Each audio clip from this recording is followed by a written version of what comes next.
ও চাচি, তোমার না আমি আর কি রোজ করবো? বয়সের দিক খেয়াল আছে? এক পাজার কবরে ওসব নাচানাচি না ঠাপিয়ে নাচ কালাম করো, কাজে লাগবে। ও কি আর বয়স আছে? ওরম নসুনের বয়স আর আছে তোমার?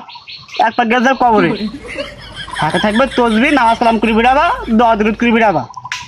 আর আমি কেউ তখন ছেলেপিলে মাথায় হাত দিয়ে একটু দোয়া দরুদ করবা, ও তোমার কাছে ক্রিয়া 10 যাবে।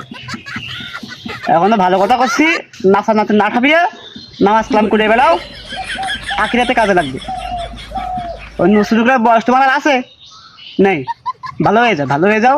ছেলে মেয়েটাই আছে তোমার, খালি তো এরকম করতে না। আর যদি ছেলে মেয়ে বিয়েও হয়ে যায় তাই তো ধান ট্রাক ট্রাক ধান ট্রাক ট্রাক করতে পারতে না। মনে হয় তুমি হাট করবো, বেশি কিছু পালাম না।